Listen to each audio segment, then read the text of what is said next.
How's it going, everyone? Back with another video for Dislyte, for Dislyte Directive Muggin. Today I'm going to do a quick run through on the shops and what you guys should be looking for in here to spend your hard-earned currencies on. Depending on where you are in the game, something important earlier, some are more important later, but either way, the shops are a good place to get some great stuff. So diving right in, the first shop is your gold shop.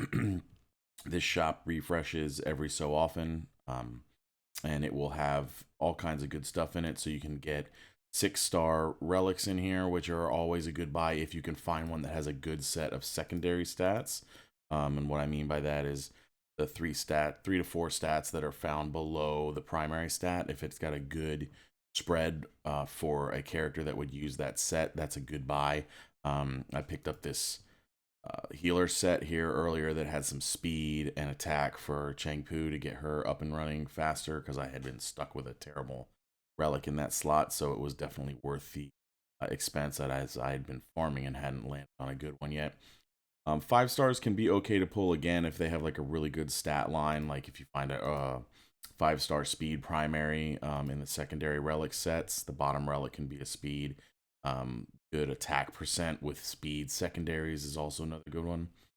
I also will sometimes, if I'm really close to leveling someone, I don't want to run a stage, I'll grab a quick couple of experiments. I was working on my Gabby and she was almost 50 stars, so those are your primaries. Now, what you will find in here every once in a while for 200,000 gold is going to be a gold record, and that is an insta grab. If you see a gold record, you're grabbing that. In the friendship shop, and this is generated from your friendship points every day, you're going to be near maxed. So you should definitely be getting your 230 stamina refills every day. I make that kind of part of my morning routine. I get on, I send my stamina, send my friend points, I grab my 100 friend hearts, and then I buy my 2 stamina refreshes. The other thing that's good is to buy the wish stickers, because that generates club points and helps your club mates get their characters faster. In the tournament shop, you're going to want to get gold records. The legendary abilimons are very important. These are one of the harder things to obtain in the game, so you want to be grabbing those. And then also legendary starimons can save you some farming time if you find yourself with some extra currency there. These 6 stars can be pretty good if they have, again, a good stat line and it's a set that you need. For instance, if you didn't have a light above set and you saw this 6-star set here, you could grab one of these. Sometimes grabbing the crystals can be good, and then every once in a while maybe an epic abilimon would be worth grabbing there. The next is going to be your cube shop. So this is from completing your cubes. Gold records, pretty much staple is gold records. If you see a gold record, you're probably going to want to buy it.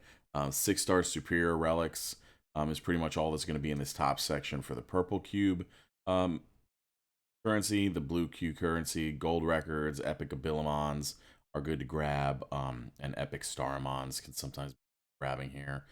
You can get the relic essence too if you're having trouble finding relics that match sets that you need. You can always use the relic essence to fuse the war area. And then the final is your club shop. So based on the level of your club, XP boosters are never a bad idea, especially if you think you're going to be getting new characters that you want to level up. You can always use those. Right now, to note though, because of the rookie bonus, everyone right now, it has 100% XP boost for the first month of the game. So if you buy one of these and use it, it will be suspended and will be applied to the end of that bonus. So you can't stack XP boosters. So you technically right now have an XP booster for the next month. So just keep that in mind as you do stuff. Now the 10% bonus from the more expensive monthly crystal card will stack with the 100%, but you can't double up the hundreds. Once you hit level 3, grabbing these gold records, and then at level 7, epic starimons, and level 9, that second gold record each. Another thing worth noting is that it's relatively inexpensive to refresh the gold shop. So you can refresh it 10 times, but the first refresh is only 20. So you can kind of play your luck there and see if you can score a decent relic. gold record or something like that for that 20 crystals. It's not really hard to get 20 crystals in the game, so that can be worthwhile. Of course, when I did that here, I got a bunch of garbage, but you know, still not that big of a loss. So that about wraps it up for today's little tidbits of info. We'll go do a quick roster review of where I'm at. I've had a terrible luck with the pulls here. I did get a second Li Ling, was my second legendary, so I got that at 100 pulls, so that kind of sucked. I didn't get another legendary until just about before this video. I did a single pull and I got Wukong here, who's, you know, good but not really what I was after. But he'll do some work for me here and there.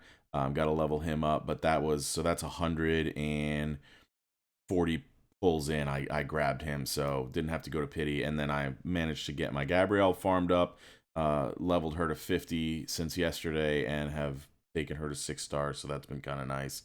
I've also put a good amount of stuff into her abilities, and I've been lucky, and I've actually hit only her ult and her special there, so that's been pretty nice. And almost got Ling Li up to Ascension 6, so just been kind of plodding along. You know, I had to take my Changpu to 5-star because my pulls have been so bad. I've basically been running Longmane as the leader for the speed boost, Mona, now Gabrielle, Li Ling, and Changpu to push through. And I'm finding myself now at Story Hard. Let's see, where am I at? Story Hard. I'm in Chapter 9 now. Yeah, Story Hard, Chapter 9, Battle 5 is where I got stuck a little bit earlier today. So I'm going to do some relic upgrading and see if I can push through that battle. So a little bit of insight into what I've been buying from the shop, as well as where my roster is. And one more thing, I will make a quick note here, because this has burned some people. It burned Pharaoh on the podcast.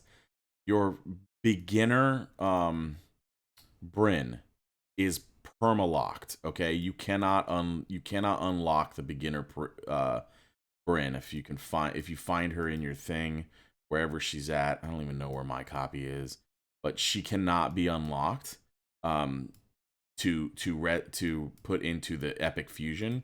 So if you're going to go to do your Esper fusion in the war room to get your Fabrice or your Gabby, please note you cannot use Bryn as your wind. It will not allow you to do that.